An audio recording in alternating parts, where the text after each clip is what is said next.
한국 방산의 거래 능력이 전 세계적으로 인정받고 있습니다. 한화는 폴란드가 최근 K9 자주포 전체 도입에 대해 부담을 느꼈는데 폴란드를 배려해 K9 차체만을 제공하기로 했습니다. 그리고 아예 폴란드군이 기존에 사용하던 포신과 조립해 무기를 운용할 수 있도록 설계까지 제공해줬습니다. 상대국과 구체적인 부분까지 조율하며 사정과 요구에 맞춤형 전략으로 한화는 폴란드의 신뢰를 받고 있습니다. 최근에 한국과 대형 계약을 체결한 배경에는 이런 디테일까지 포함된 걸로 보고 있습니다. 군사 전문가들은 이제까지 어떤 나라의 방위산업체도 제공하지 않았던 적극적인 AS를 보이고 있는 점을 들었습니다. 미국이나 유럽 등은 갑질 또는 사후 서비스가 엉망인 것은 정말 잘 알려져 있습니다. 그들의 횡포가 고쳐지지 않고 계속 자행되고 있는 것은 방산 구매 국가들의 다른 대안이 없었기 때문입니다. 하지만 후발주자인 우리 방산업체들은 고객이 우선이라는 정책과 또한 미국에 하도 당했던 경험이 있어서인지는 몰라도 이와 같은 철저한 고객 위주의 정책을 펼치게 됩니다. 한화는 핀란드와 에스토니아에도 방위 예산의 여유가 없는 그들의 사정에 맞춰 K9 자주포 중고품을 합리적인 가격에 제공했습니다. 한화는 중고 무기라고 생각할 수 없을 정도로 부속을 교체하는 등 정성을 다해 새 것으로 만들어 제공했습니다. 그들이 어떻게 생각했을지 알 수 있는 대목입니다. 인도와의 계획에서는 500량 중에 90량을 현지에서 생산하기로 해 인도의 방위산업 육성에 동참하는 식으로 인도 정부의 신뢰를 구축하게 됩니다. 수출 대상국의 사정에 따라 맞춤형 전략을 구상한 겁니다. 일본 경제주간지 다이아몬드 매체는 한화의 K9 자주포 판매 전략은 과거 삼성과 LG의 신뢰를 쌓으며 과감한 투자와 현지화 마케팅 전략 등으로 일본 가전 반도체 기업들을 앞질러 세계 시장을 석권한 전략과 상응한다고 봤습니다. 세상에 영구적으로 결함이 없는 제품은 없습니다.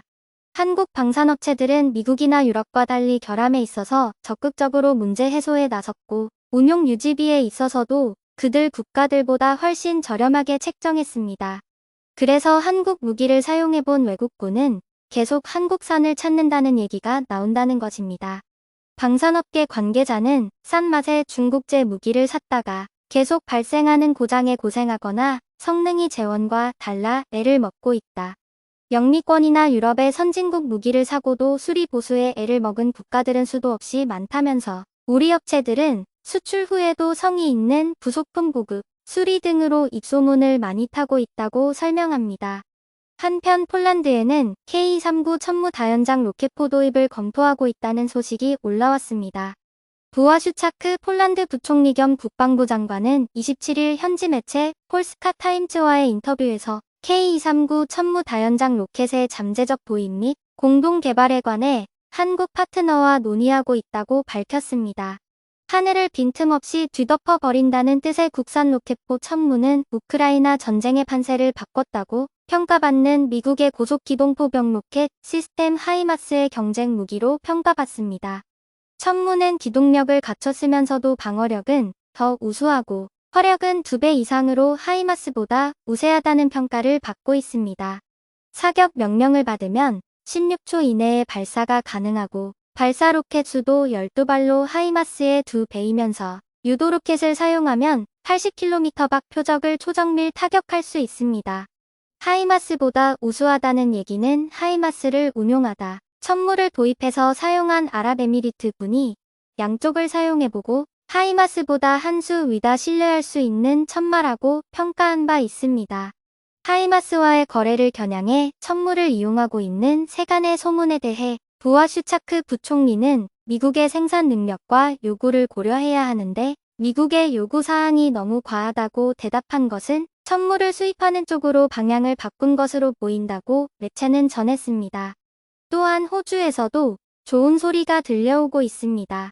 호주와 K9 계약 이후 시제품이 벌써 호주에 들어갔고 현지 생산을 위해 빠르게 진척되고 있는 상황은 현지에서 놀랍다는 반응을 보이고 있다는 평가를 받았습니다. 호주가 이제까지 유럽 국가들의 무기를 구입하면서 볼 수 없었던 빠른 진행 때문입니다. 그런 덕분에 지난달 리처드 말스 호주 부총리 겸 국방장관은 호주는 항공 무기 체계를 신뢰하고 있으며 방산협력 분야를 확대하려는 의지가 있다고 설명한 것에 배경이 됐다는 게 한화의 평입니다. 그런 의지에 주목할 필요가 있다는 것은 다가오는 9월에 레드백이 우선 협상 대상자로 최종 선정되는데 조금이나마 보탬이 되지 않을까 하는 기대감이 있기도 합니다. 만약 수주에 성공한다면 올해 한국의 세계 무기 수출 시장 점유율 순위는 8위에서 5위권으로 단숨에 상승하게 됩니다.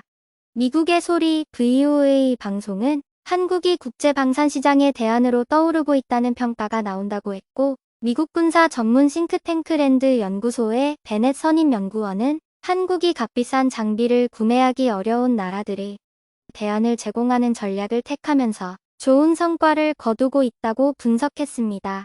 벡톨 미국 엔젤로 주립대 교수는 폴란드나 이집트, 유럽 국가들이 한국산 무기를 선택한 것은 한국산 무기 체계가 그만큼 발전됐다는 점을 보여준다고 했습니다. 켄 고스 미 해군 분석센터 국장 또한 한국 방위산업의 발전 가능성을 높게 평가하면서 한국은 육군 장비뿐만 아니라 해군 장비의 기술력도 상당히 뛰어나다고 했습니다. 고스 국장은 한국의 방산 당국이 한미의 무기 체계를 맞추면서 상호 응용성이 뛰어나 주저없이 선택할 수 있다고 했습니다. 라몬 파체코 파르도 영국 킹스 컬리지 런던 석좌 교수는 한국의 방산에 대해 이렇게 평가했습니다. 에스토니아, 노르웨이, 튀르키예, 영국, 핀란드 등이 이미 한국산 무기를 구매했다. 호주, 인도, 인도네시아, 필리핀 등도 최근 한국산 무기 구매 계약을 맺었고 중동, 북아프리카, 중남미 국가들도 한국산 무기를 샀다고 서두를 떼면서 한국이 전 세계 국가들이 무기를 구매하는 매력적인 나라가 된 데는 몇 가지 이유가 있음을 들었습니다. 한국산 무기는 성능이 좋고 가격은 비싸지 않으며 신뢰할 수 있고 거기에 신속하게 첨단 무기를 공급할 능력을 갖추고 있다.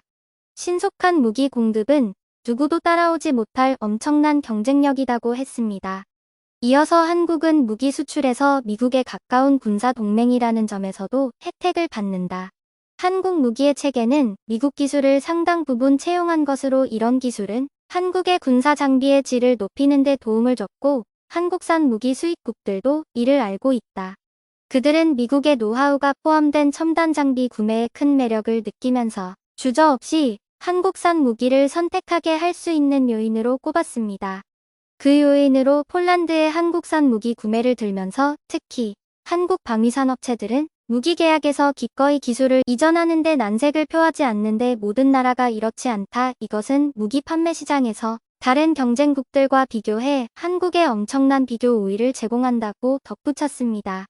또 한국은 다른 나라들과 비교해 상대적으로 신속하게 신뢰할 수 있고 현대적인 무기를 공급할 수 있는 국가라는 입지를 확보하고 있는 면을 들었습니다. 특히 한국은 미국의 동맹국임에도 상당히 중립적 행보를 보이고 있고 서방국뿐만 아니라 대부분의 나라들과 긴밀하고 우호적인 관계를 맺고 있다는 것이 경쟁력을 확보하는 데 큰 장점으로 꼽았습니다. 러시아는 중국산 무기를 구입할 수 있는 이집트나 폴란드가 전격적으로 한국산 무기를 구입한 뒤에는 그만한 이유가 있다는 것입니다.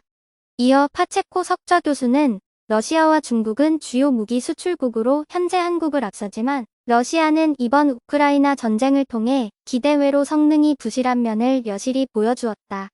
중국 역시 부정적이고 경제해야 할 나라로 인식되면서 두 나라는 큰 타격을 받을 것으로 예상된다. 따라서 올해 한국은 중국을 추월해 아시아의 최대 무기 수출국으로 부상할 것으로 보인다는 전망을 내놓았습니다.